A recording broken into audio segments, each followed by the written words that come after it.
I rise to move Amendment 68 and to speak to Amendment 171 in my name and 169, to which I've attached my name. In the interests of time, I'm just going to constrain myself to those three amendments. So the first of these amendments, 68, introduces a new clause to have a requirement on local authorities to provide family support services for all children and parents in their area. And this very much follows on from what the Noble Lady the Minister was saying about the desire to provide support for parents in the last group. But of course that's not what unfortunately has largely been happening. What we've seen, of course, is a massive increase in spending on crisis intervention services. In the last decade, that's up 67%. And £4 in every £5 spent is going into late intervention. And at the same time, the number of children in residential care has increased by 79%, and spending overall is up in that decade by 61%.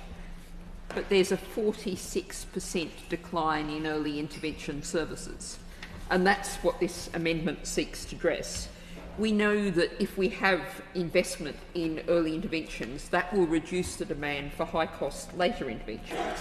More families can stay together in healthy ways, families in stable and loving homes where they can grow up peacefully, and fewer young children experiencing neglect, abuse and harm. Now, again, this amendment, I'm pleased to say, is following on from the work of my honourable friend, the member for North Herefordshire, and she and others made the case in the other place. This is something that what I think lots of people are saying about this bill, with lots of amendments, lots of attempts, is that there's a huge amount in this bill to deal with improving care for children who need to live with a foster family or in a residential home. And of course that's terribly important. But to significantly improve the condition of children in this country, we need to start far earlier, and that's what's lacking from this bill. And I'm not particularly attached to the detailed drafting here, but certainly I'd like to see some movement from the government and the intention to make sure the bill covers this earlier intervention. Now, of course, the governing party has a proud record in this area. The Sure Start Centres that were first established in 1997, and there's been more than 3,500 of those children's centres developed since. And what has been really crucial is they've supported families in a welcoming, non-stigmatising way. You don't have to be a problem or have a problem to go to visit. It's just something that's there available to support you. But the reality is, and I should perhaps declare my position as Vice President of the Local Government Association at this moment, we now know how incredibly cash-strapped local authorities are, and these services are too often seen as a nice-to-have, or even a we desperately want to keep it but we just can't find the money service, and so they've disappeared. So I stress that this clause introduces a requirement for local authorities to provide sufficient family support services. I acknowledge that the only way that local authorities would be able to do this is if there was support funding from the centre. But if we take, for example, the Children's Charity Barnardo's, that its Welcome to Parenthood program, it's calculated that the benefits returns £2.44 for every £1 spent. We could be saving very significant amounts of money here. I move now to Amendment 171, which appears also in my name and again was originally placed by my honourable friend in the other place. And this is about to ensure that every school has a bereavement policy. And I guess I can declare a personal interest here, because I was 23 years old when I was in a car crash in which my mother was killed. I wasn't a child, but I was a young adult, and I know how utterly wrenching and destroying that experience was.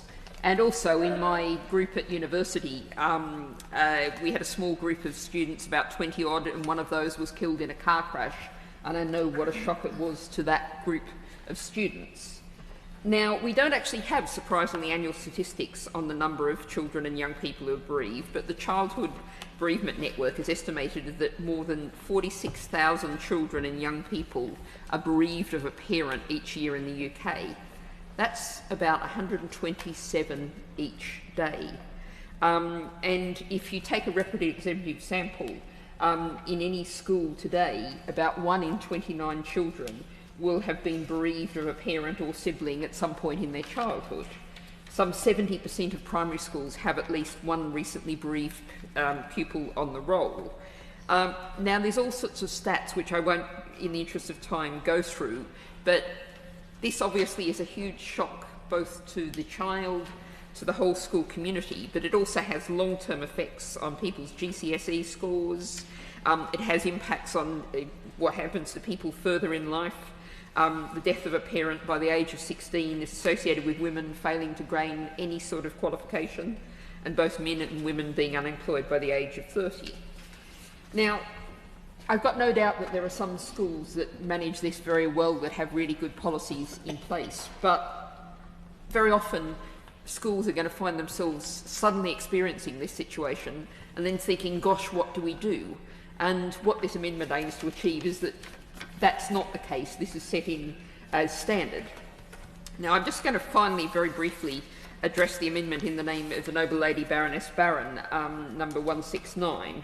And I really want to commend the Noble Lady for tabling this amendment, because it addresses such a relatively small number of people, but such an awful situation where mothers are pregnant and there's a risk, having had children taken into care before, that their baby at birth is going to be taken into care. And what's awful, and I'm sure the Noble Lady Baroness Barron will set this out in much more detail, so I'm only going to be brief, but the stats from PAWS, which is, if anyone wants to look this up, is the NGO that's doing tremendous work in this area, that a large proportion of children entering care are from families that had previously had a child removed from care. Almost half, 47%, of the newborns who were subject to care proceedings were born to mothers who had previously had an older sibling also subject to care proceedings. And this is, PAWS makes it very clear that it's possible to intervene to make sure this doesn't have to happen, to improve lives both of mothers and babies. I note that their figures from Worcestershire, for example, they had 29 mothers who were involved in their program at high risk for recurrent pregnancy. 8 of them had met with the adopters of their children, 11 had better attendance at family time, 12 agreed to meet with their children's social worker. They were supported to address housing needs, manage finances, get skills for life, learning to use public transport, absolute basics that can equip people to be parents. So, my lords, I'm sure the Noble Lady Baroness Barron, and I note the Noble Lord Farmer has also signed this amendment, will say further on this, but really this is something that's just so obvious and important to address the needs of some of the most vulnerable in our society. I beg to move.